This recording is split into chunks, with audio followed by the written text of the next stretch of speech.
Hola, ¿qué tal? Soy la doctora Saish Camacho Ordóñez. Soy médico neurooftalmólogo y el tema que les voy a platicar el día de hoy se titula Valoración oftalmológica del paciente con sospecha y diagnóstico de esclerosis múltiple. En esclerosis múltiple existen múltiples mecanismos de lesión que van a involucrar la desmielinización inflamatoria y puede afectar a sitios como el nervio óptico y el tronco encefálico. Y esto nos puede generar alteraciones como neuritis óptica y alteraciones de los movimientos oculares. La neuritis óptica generalmente se presenta en pacientes con esclerosis múltiple y aquellos que debutan con neuritis óptica se ha reportado hasta en un 20%. Sin embargo, durante el curso de la enfermedad, el 50% de los pacientes van a tener algún episodio de neuritis óptica. Entonces, para la valoración oftalmológica, tenemos que considerar varios puntos. El primero es la agudeza visual, el número dos, la visión cromática, la campimetría, la valoración de la pupila, fondo de ojo y solicitar algunos estudios complementarios.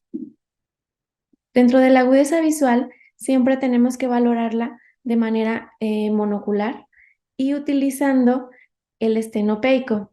Esto nos sirve porque muchos pacientes tienen defectos refractivos y el estenopeico nos ayuda a mejorar este defecto refractivo y tener una agudeza visual que no es adecuada. Y hay que valorarla de manera lejana y cercana. En cuanto a la visión cromática, tenemos múltiples pruebas. Sin embargo, una de las más sencillas, pues, es la prueba de Ishihara, que consiste en diferentes números con diferentes colores que el paciente tiene que ir mencionando y de igual manera hay que valorarla de manera monocular. También podemos utilizar lo que es la desaturación al rojo-verde o una prueba un poco más eh, pues más frecuente, o bueno, no más frecuente, sino más bien una prueba que ya no la tenemos siempre, es la prueba de Farnsworth-Munsell, que es la que se muestra aquí en la pantalla. Son estas como de colores que el paciente tiene que irlas acomodando según la coloración que va cambiando. Entonces podemos determinar otros efectos cromáticos un poco más específicos. En cuanto a la sensibilidad al contraste, de igual manera en los pacientes con neuritis óptica generalmente se ve alterada en fases iniciales de la enfermedad y tenemos varias cartillas. La primera es la CSB 1000E. Sin embargo, la Peli-Robson es un poco más sencilla, es una escala logarítmica y se utiliza pues mucho más frecuente. Posteriormente pasaremos a lo que es la campimetría, que en consultorio podemos hacer la técnica de confrontación, que es colocarnos justo enfrente del paciente y de manera monocular estar evaluando los 4 cuadrantes para determinar si tenemos algún defecto campimétrico. Otro equipo que podemos utilizar es la pantalla tangente. Esta nos sirve para valorar los 30 grados centrales y si el paciente se coloca a 1 metro de la pantalla, estaríamos evaluando a 30 grados centrales. Sin embargo, si lo colocamos a 2 metros, estaríamos ya evaluando 10 grados centrales. Entonces es una manera pues sencilla de valorar la visión como tal central. Y es para los dos ojos. En la pantalla está representada por estas flechas la mancha ciega, ya sea del lado derecho o el lado izquierdo. Y bueno, con esto podemos detectar diferentes tipos de defectos campimétricos que se pueden presentar en estos pacientes con esclerosis múltiple, que serían los prequiasmáticos, los quiasmáticos y los retroquiasmáticos, que tendríamos los pregeniculados y de igual manera los posgeniculados. Dentro de los prequiasmáticos, que es cuando se involucra más que nada el nervio óptico en las neuritis ópticas, podemos tener diferentes tipos de defectos, como por ejemplo el altitudinal, una hemianopsia, defectos centrales con escotomas secos centrales o simplemente aumento de la mancha ciega o hasta una reducción concéntrica del campo visual. Para los defectos campimétricos, recordar que tenemos dos tipos de estudios. Puede ser con campimetría estática o cinética, que es la que les estoy mostrando de esta manera. Posteriormente pasaríamos a la evaluación del fondo de ojo. Eh, la mayoría de los pacientes con esclerosis múltiple y una neuritis óptica van a presentar un fondo de ojo normal. Entonces, por este motivo, muchas veces pasa desapercibida la neuritis óptica.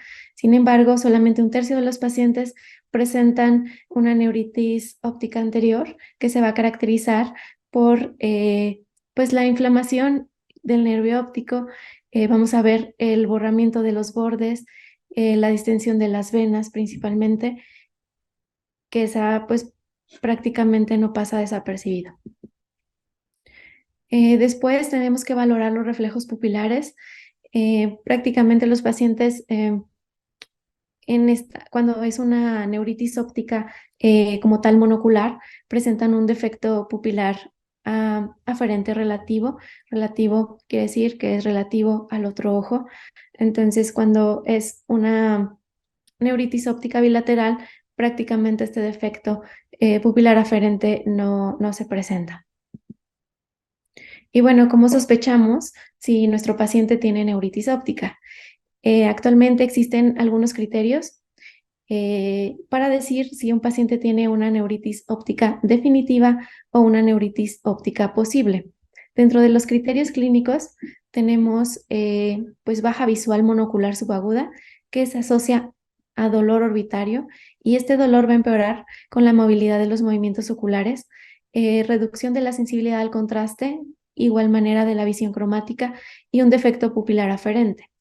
El criterio B es que el paciente no se presente, o sea, que el paciente no tenga dolor, pero que tenga las características del criterio clínico A. Y el C es una baja visual binocular con todas las características, ya sea de A o B.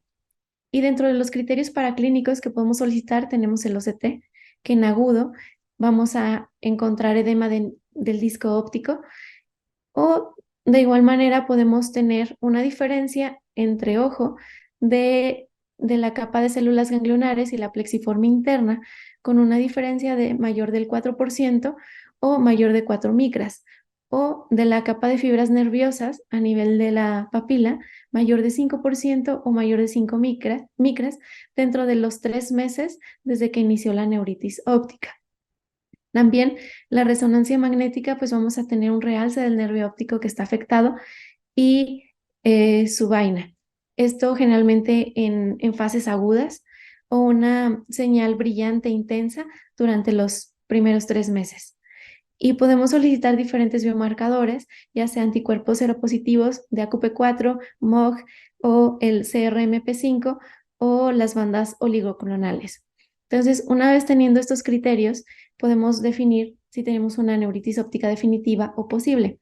La neuritis óptica definitiva se refiere al criterio clínico A más una prueba paraclínica, o ya sea el criterio clínico B y 2 pruebas paraclínicas de diferente modalidad, o el criterio clínico C y 2 pruebas paraclínicas diferentes, pero una de estas tiene que ser la imagen de resonancia magnética.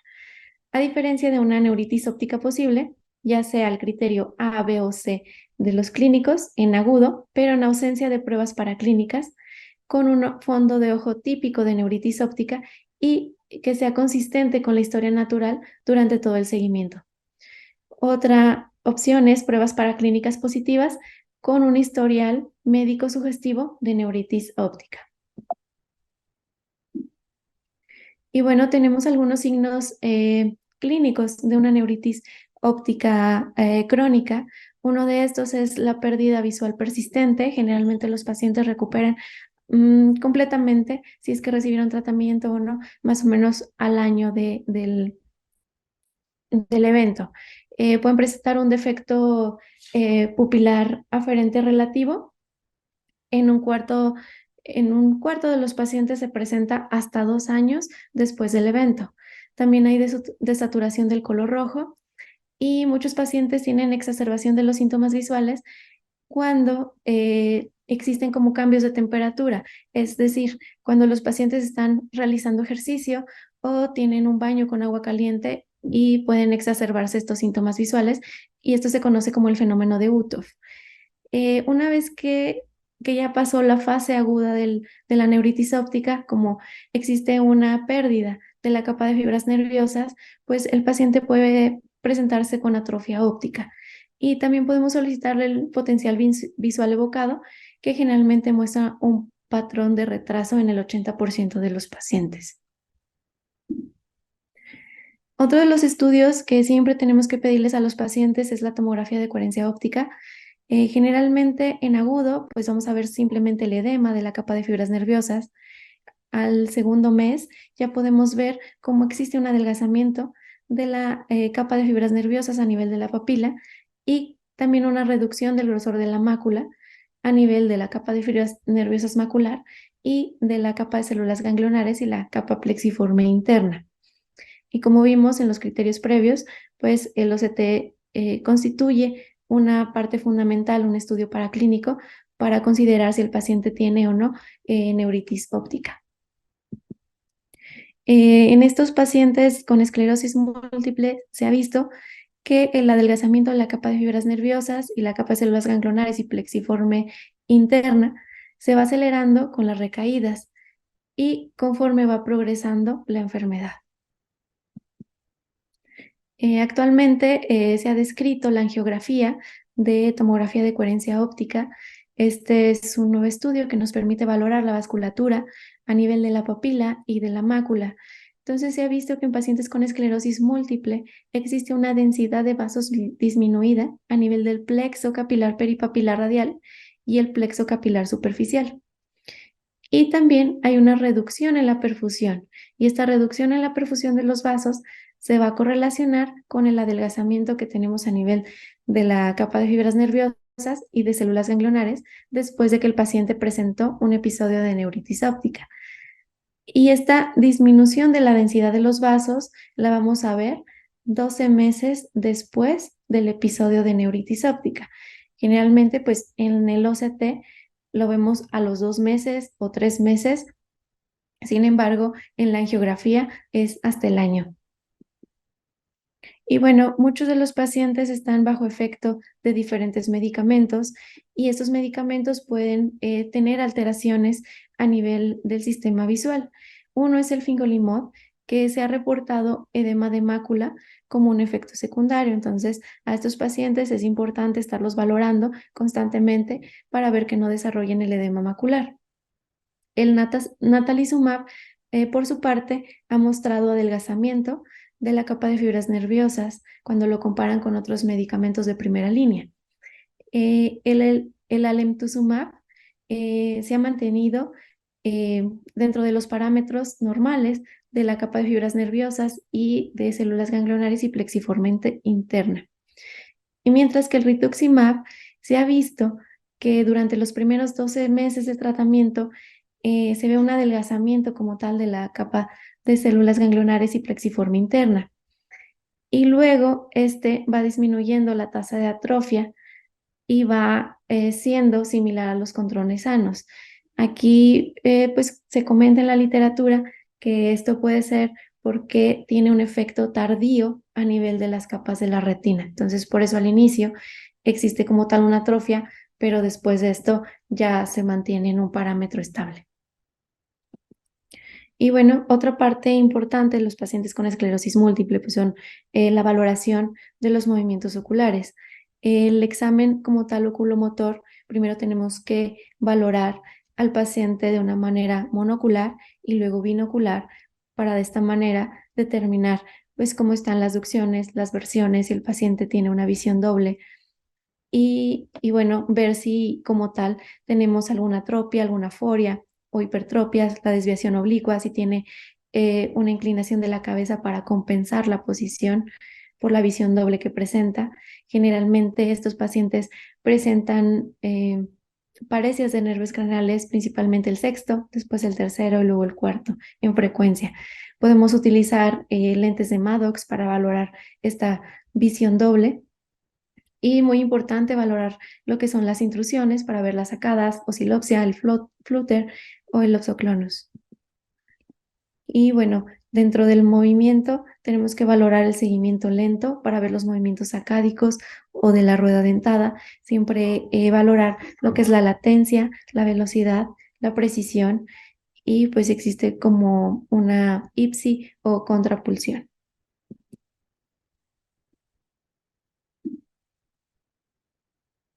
Otra de las características que se puede presentar en estos pacientes con esclerosis múltiple es el nistagmo. Muchas veces no lo podemos ver a simple vista y nosotros utilizamos la lámpara de hendidura para ver el nistagmo oculto, es decir, un nistagmo un poco más fino. Generalmente el nistagmo más frecuente en esclerosis múltiple pues es el nistagmo pendular. Y bueno, en cuanto al aparato vestibular, también tenemos que valorar al paciente para ver esa parte fina del nistagmo y determinar cuál es la fisiopatología del mismo. Dentro de las alteraciones más frecuentes en esclerosis múltiple tenemos la oftalmoplegia internuclear, que este es un trastorno del movimiento que de la mirada como tal horizontal tenemos una limitación a la aducción del ojo afectado y un nistagmo del ojo cuando es el ojo pues como tal no afectado por cuando está haciendo una abducción. Entonces aquí la lesión generalmente se encuentra en el fascículo longitudinal medial y es ipsilateral a la lesión del ojo que tiene limitación a la aducción. Y bueno, el huevino es una oftalmoplegia bilateral con un estrabismo como tal convergente y aquí hay una lesión a nivel del tegmento pontino. Aquí se altera tanto la área pontina paramediana como el fascículo longitudinal de ambos lados, el núcleo del sexto y lo que va a pasar en estos pacientes es que tienen una limitación de la aducción ocular, una exotropia en la posición primaria de la mirada, un nistagmo del ojo que va a abducir y tienen incapacidad para la convergencia. Y pues prácticamente esos son los principales trastornos del movimiento ocular en los pacientes con esclerosis múltiple. Y bueno, los puntos clave aquí sería que todos los pacientes que tienen esclerosis múltiple, ya sea que presenten afección o sin afección oftalmológica aparente, requieren de una valoración por neurooftalmología. Hay que solicitar la campimetría para valorar defectos centrales, ya que si lo hacemos por medio de la pantalla tangente o por confrontación, es muy difícil detectar estos defectos centrales y se nos pueden pasar. El OCT nos va a mostrar cambios estructurales en los pacientes con esclerosis múltiple y estos cambios se pueden presentar en aquellos pacientes que no han tenido afección oftalmológica. Entonces, es muy importante que todos los pacientes con esclerosis múltiple tengamos un estudio de OCT para determinar y detectar estos cambios. Una vez que, que ya tuvo un episodio de neuritis óptica, pues vamos a ver un mayor adelgazamiento de las capas.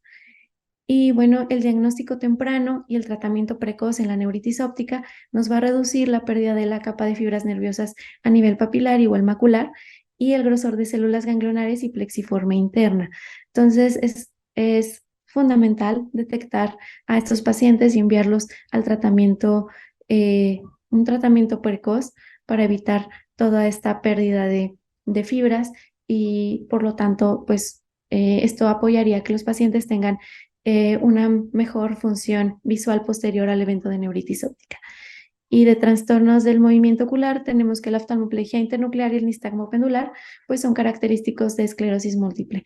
Una vez que veamos esto, pues siempre un diagnóstico diferencial tiene que ser la esclerosis múltiple. Y bueno, en general es la valoración oftalmológica y los puntos claves que tenemos que considerar en un paciente con esclerosis múltiple. Bueno, pues muchas gracias.